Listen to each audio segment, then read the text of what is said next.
크림반도는 그냥 포기하고 있습니다. 푸틴은 아직 항복하지 않았지만 크림반도의 사람들에게는 모든 것이 이미 변했습니다. 안타깝게도 우리는 크림반도를 일시적으로 떠나기로 결정했습니다. 전기 부족, 물 부족, 그리고 스토브용 프로판 가스 부족. 푸틴 정권을 지탱하는 보석 같은 곳에서 러시아의 사회 구조가 우리 눈앞에서 무너지고 있습니다. 저는 크림반도의 주민들을 대표하여 모스크바와 푸틴에게 말하고 있습니다. 그러나 실제로 우리는 빈 주유소, 두려움, 검사, 줄, 그리고 완전한 불확실성을 겪고 있습니다. 대규모 에너지와 연료 위기가 반도를 강타하면서 삶이 멈춰섰고 그곳에 200만 명 이상의 사람들을 처음에는 절망에 그 다음에는 분노로 몰아넣고 있습니다. 지금 크림반도의 상황은 러시아인들에게 매우 나쁩니다. 얼마나 나쁜가요? 소셜미디어에서 바이럴된 영상에 등장하는 러시아 시민들이 그것을 보여줍니다. 이들은 크림반도에서 3,000km 떨어진 시베리아 도시 바르나울로 돌아가는 사람들입니다. 그들의 한마디가 전체 상황을 요약합니다. 삶이 불가능하다. 물도 없고 전기도 없고 가스도 없다. 그리고 반도에 있는 거의 150만 명의 러시아인들이 똑같이 느끼고 있습니다. 모두가 같은 것을 느낍니다. 여기서 무언가가 끝났고 아무도 그것이 곧 해결될 것이라고 믿지 않습니다. 그래서 사람들은 더 이상 기다리지 않고 모든 것을 뒤로 하고 떠나고 있습니다. 연료 위기가 계속되고 있습니다. 인내심을 가져주십시오. 대량의 연료 공급은 곧 이루어지지 않을 것입니다. 화면에 보이는 것은 케르치 해협다리로 가는 도로에 형성된 48km 탈출 대기열입니다. 피크일에는 다리 앞에서 기다리는 차량 수가 2,800대에 달했습니다. 그리고 교통이 한 방향으로만 흐르는 것을 주목하세요. 출구 쪽은 꽉 막혀 있고 러시아에서의 진입은 거의 없습니다. 한때 관광객들이 몰려들던 다리가 이제는 탈출 통로가 되었습니다. 그 문장에서 잠시 멈추어 봅시다. 여기서 사는 것은 불가능합니다. 이 사람들은 관광객으로 크림반도에 온 것이 아닙니다. 대부분은 크림반도를 영구적으로 러시아화하려는 러시아의 정책의 일환으로 정착한 사람들입니다. 그들은 이제 크림반도가 러시아라는 논문에 살아있는 증거였습니다. 이제 같은 사람들이 그 증거의 붕괴를 자신의 휴대폰으로 이야기하고 있습니다. 한 정착민이 묻습니다. 모스크바로 돌아가고 싶어요.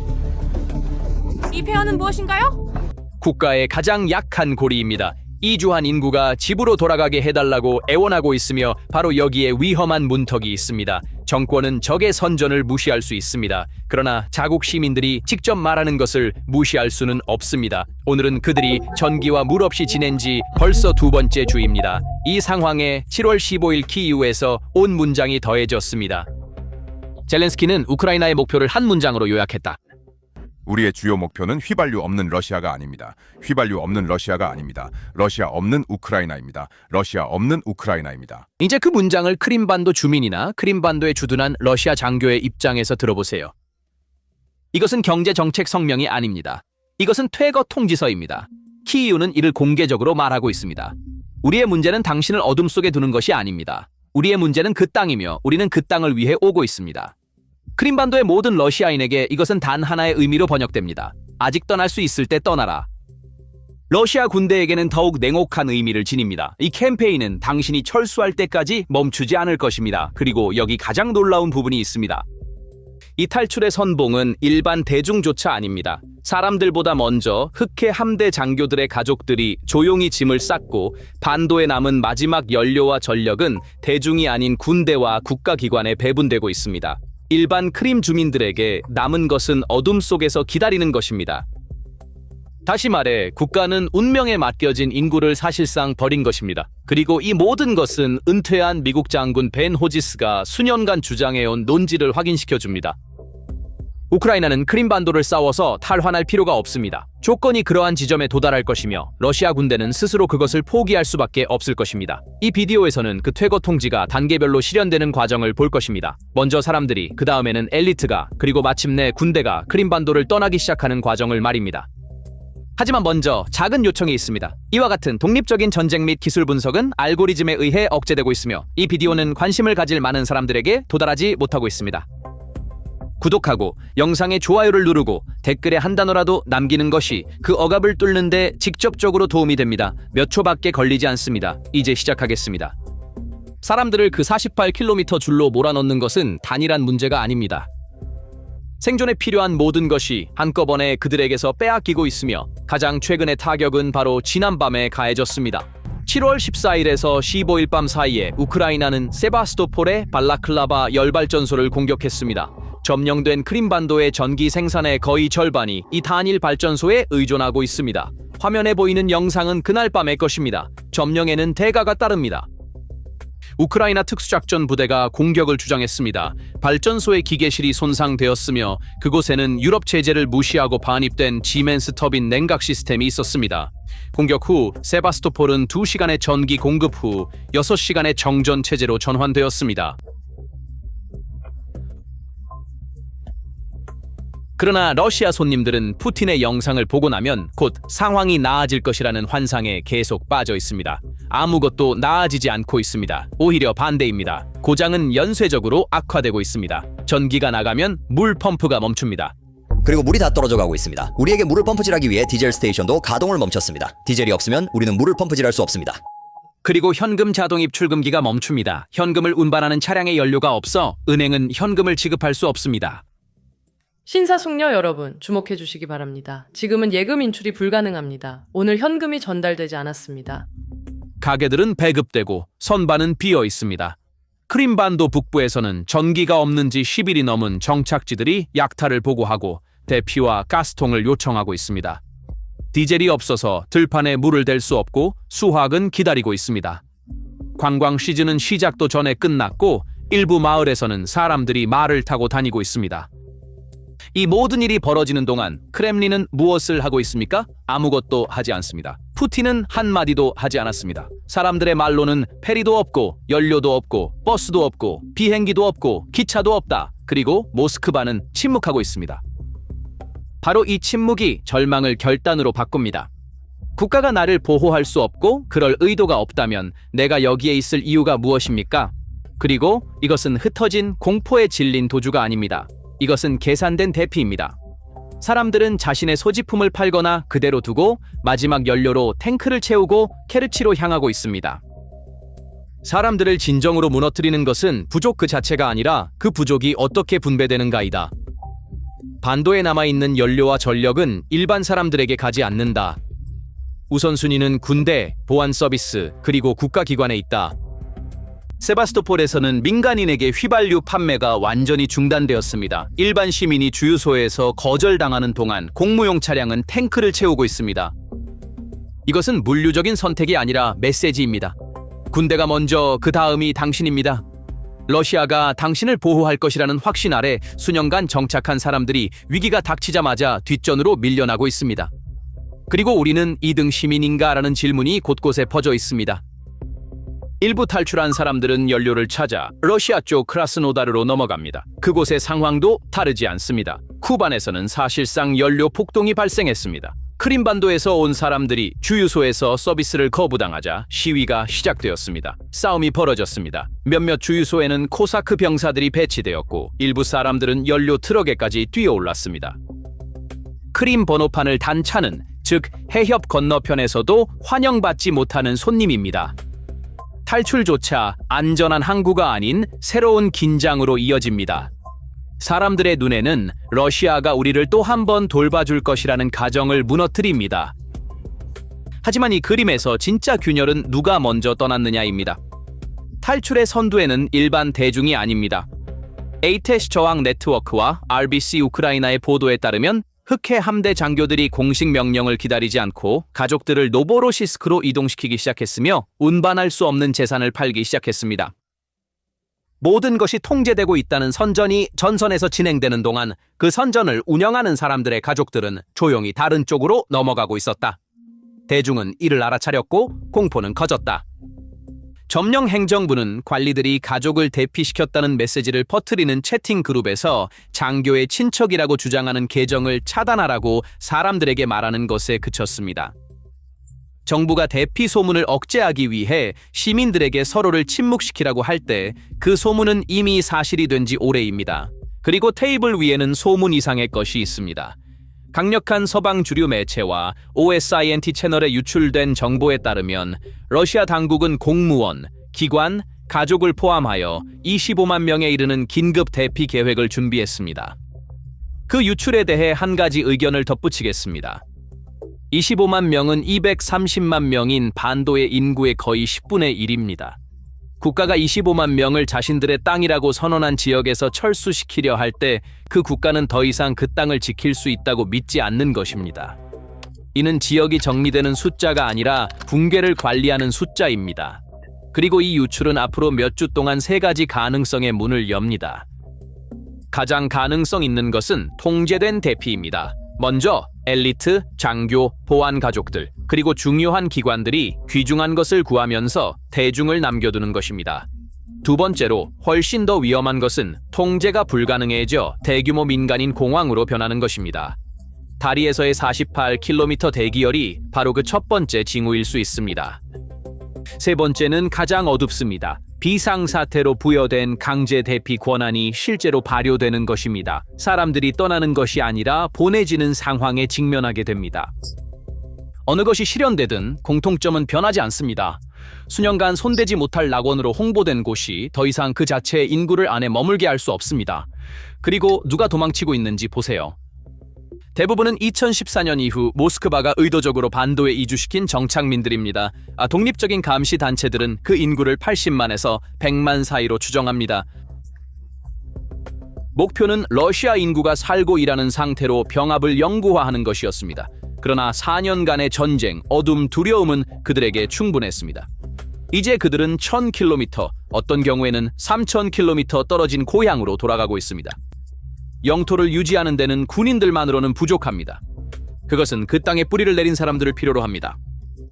그 사람들이 떠나는 순간 점령의 기반은 사라집니다. 여기서 역사는 이상한 메아리를 남깁니다. 1920년에 백군이 크림반도를 철수할 때 15만 명이 배로 도망쳤습니다. 한 세기 후 또 다른 철수입니다.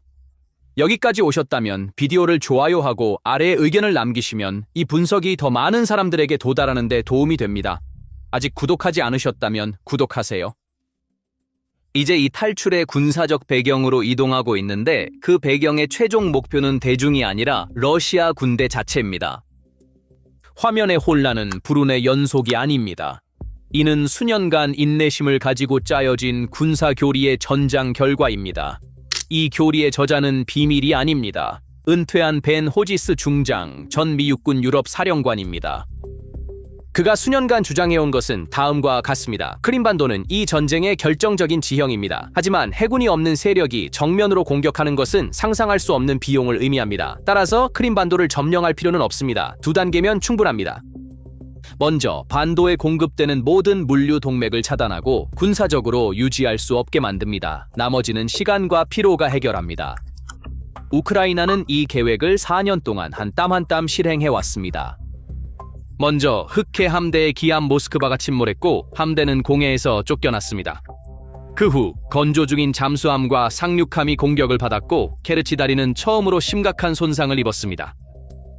장거리 시스템은 러시아군을 반도에 고정시켰고 마지막 단계에서는 전선 뒤 깊숙이 도달하는 신세대 드론이 에너지와 연료 공급선을 목표로 하여 반도를 본토와 효과적으로 단절시켰습니다.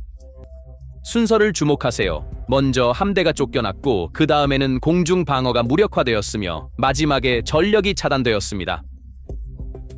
요새를 점령하는 고전적인 방법인 벽을 타고 올라가 내부로 들어가는 시도는 전혀 하지 않았습니다. 대신 물, 전기, 식량을 하나씩 차단했습니다. 요새를 무너뜨리지 않았습니다. 내부를 살 수 없게 만들었습니다. 그리고 이 압박에는 일정이 있습니다. 여름이 시작될 때 키이우는 반도를 목표로 하는 40일간의 특별 작전을 발표했습니다. 이 작전은 8월 초까지 진행됩니다.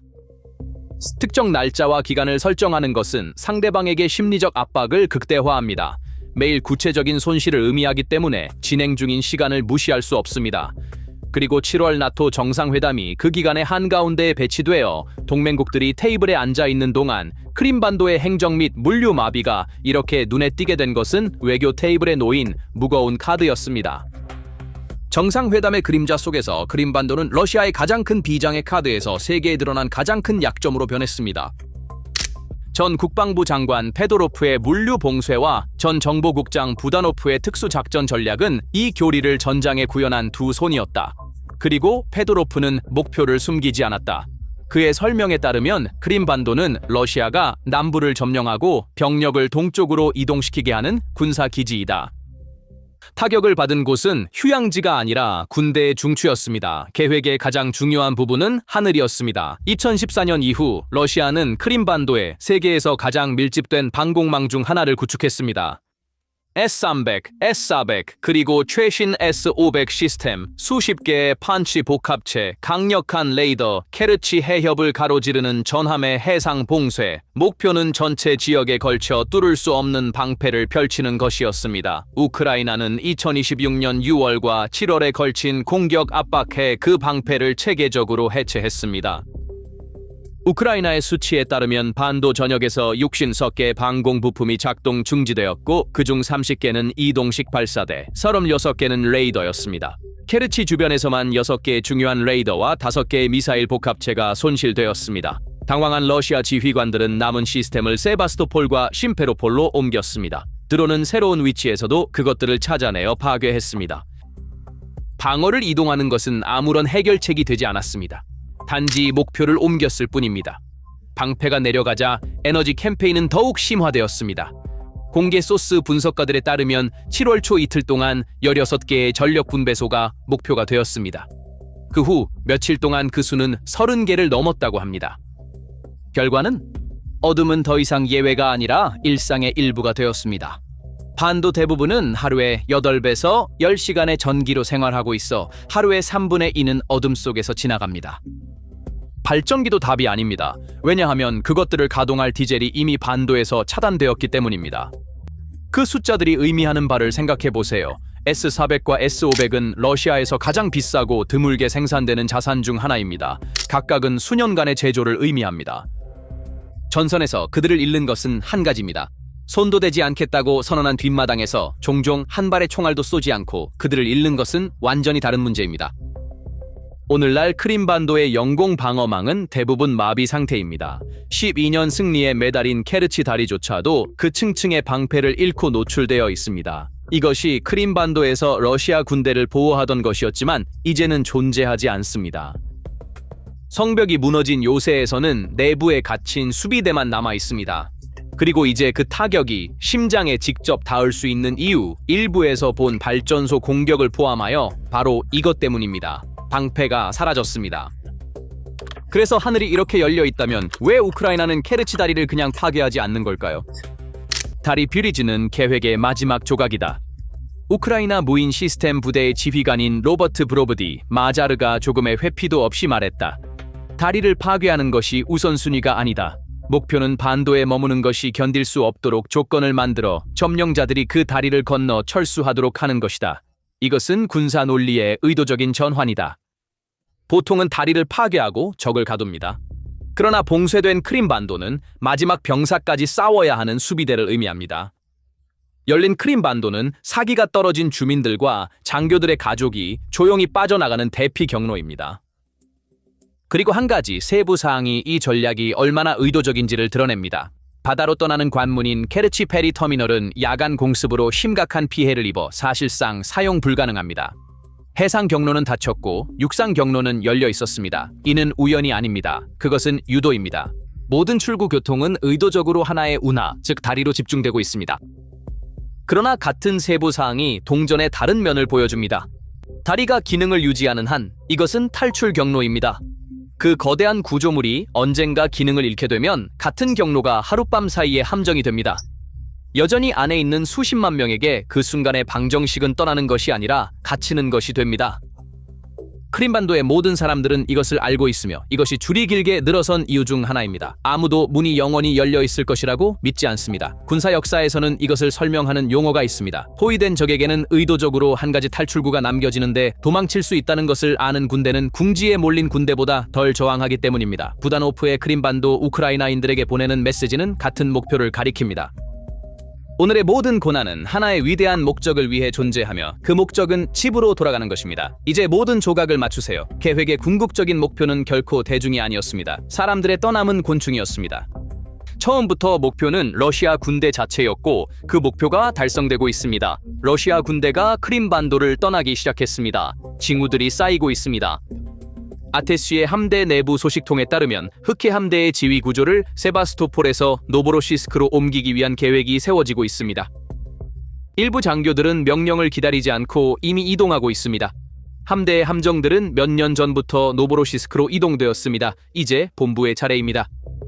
군대의 함선이 사라지고 지휘부가 떠나면 남는 것은 힘이 아닙니다. 그것은 간판입니다.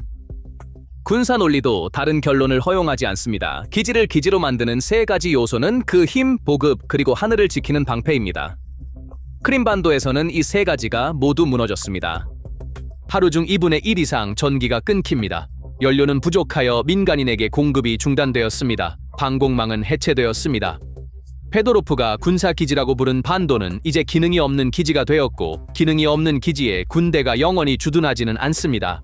만약 그렇게 된다면 결과는 이미 정해져 있다. 목표물은 보급도 방어도 없이 매일 조금씩 달아간다. 군대와 함께 국가기구도 철수하고 있다. 전달된 정보에 따르면 점령 행정부는 중요한 문서와 데이터베이스를 반도 밖으로 옮기라는 지시를 받았습니다. 몇몇 고위 관리들은 갑작스러운 건강 문제를 이유로 본토로 서둘러 떠난 것으로 전해졌습니다. 지역을 보호할 책임이 있는 사람들이 가장 먼저 떠나는 것은 7월부터 더 이상 고립된 사건이 아닙니다. 이는 제도적인 행동 패턴입니다. 그리고 크렘린에게 이것은 피할 수 없는 지정학적 경제 함정입니다. 크림반도는 정권의 정치적 정당성의 중심입니다.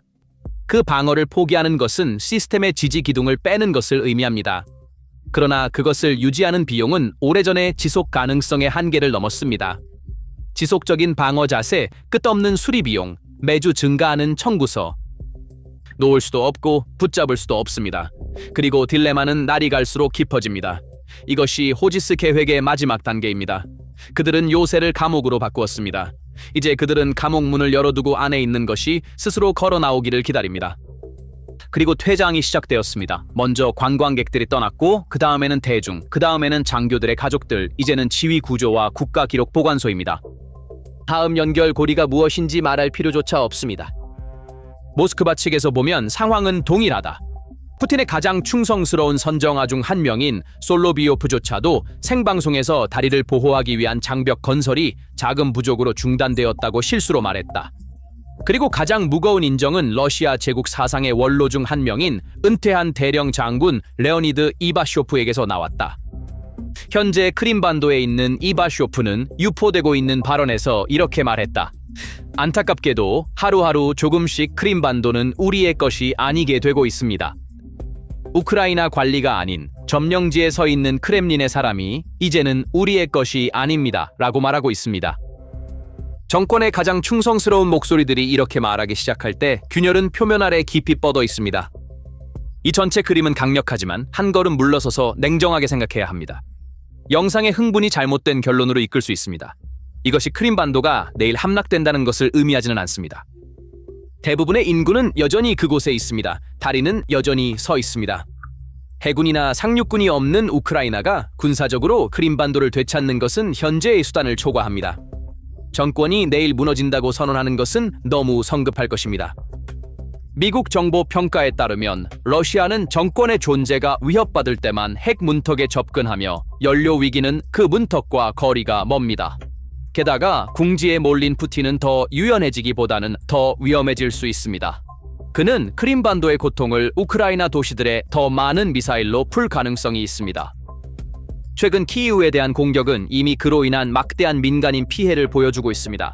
그러니 우리가 보고 있는 것을 정확히 명명합시다. 이것은 군사적 붕괴가 아닙니다. 이것은 정치적, 심리적 지진입니다. 크림반도는 요새에서 푸틴에게 덫으로 변하고 있습니다. 포기하기에는 너무 상징적이고 사용하기에는 너무 노출되어 있으며 정상화하기에는 너무 비쌉니다. 그리고 48km의 줄, 2등 시민 대우, 엘리트의 탈출, 25만의 유출, 붕괴된 방패, 본부 이전 등 모든 지표가 같은 곳을 가리킵니다. 이 반도는 러시아인들에게 점점 더 유지하기 어려워지고 있습니다. 상징적으로 이것은 철거입니다.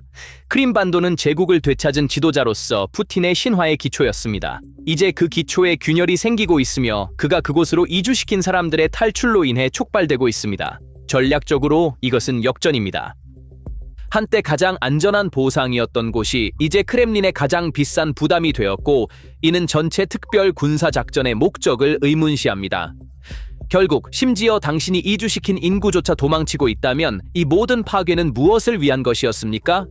심리적으로 이것이 가장 오래 지속됩니다. 독재 체제에서는 권력의 외관이 곧 권력입니다. 정복할 수 없다고 선언된 요새가 자국 시민들의 집에 불을 밝힐 전기를 찾지 못한다면 그 무적의 아우라는 사라집니다. 그리고 제국의 가장 안전한 장소조차 안전하지 않다면 필연적으로 러시아 사회의 마음에 의문이 생깁니다. 그렇다면 어디가 안전한가? 그것이 모스크바를 진정으로 두렵게 하는 것이며 반도 자체가 아니라 그 함락이 전하는 메시지이다. 그리고 그 메시지는 또 다른 수신자가 있다. 바로 전선에 있는 러시아 군인이다. 돈바스에 참회서 기다리고 있는 한 병사는 그 뒤에 흔들리지 않는 기지가 비어가고 있다는 소식, 장교들의 가족이 오래전에 떠났다는 소식, 지휘관이 본부를 옮겼다는 소식을 들으면 자신의 전쟁의 의미를 의심하기 시작합니다. 군대는 탄약뿐만 아니라 신념으로 싸우며 크림반도에서 새어나오는 모든 이미지는 그 신념을 조금씩 갉아먹습니다. 그래서 케르치 다리의 줄은 전선에서 수백 킬로미터 뒤에 서 있는 광고판과 같으며 모든 것을 향해 메시지를 전합니다. 여기서부터 끝의 시작이 보입니다. 마자르의 말은 전체 전략을 한 문장으로 요약합니다. 우리는 크림반도를 고립시키고 있으며 들어오는 길이 아니라 나가는 길을 닫고 있습니다. 다리의 존재 이유는 단 하나입니다. 점령자들이 철수하고 떠날 수 있도록 하기 위해서입니다. 12년 전 푸틴은 크림반도를 나의 승리의 왕관으로 세계에 선포했습니다. 오늘날 그 왕관은 보호받지 못하는 하늘 아래 전기가 없는 도시에서 단 하나의 다리 앞 탈출 행렬 속에서 녹아내리고 있습니다. 푸틴은 여전히 서 있지만 크림반도는 그보다 먼저 항복했습니다. 사람들은 도로 위에 있고 엘리트들은 해협 너머에 있으며 군대는 출구를 향해 돌아섰습니다. 푸틴은 크림반도를 그의 승리의 왕관으로 삼았지만 2026년 여름 그 왕관은 도망친 사람들 뒤에 어둠 속에 남겨졌습니다. 크림반도에서의 탈출이 전쟁의 진정한 전환점이라고 생각하십니까? 아니면 푸틴이 이번 위기도 극복할 수 있을까요? 댓글로 여러분의 생각을 공유해주세요. PPR 글로벌의 독점적인 전쟁 및 기술 분석을 계속 받으시려면 채널을 구독하고 알림을 켜주세요. 저희를 선택해주셔서 감사합니다.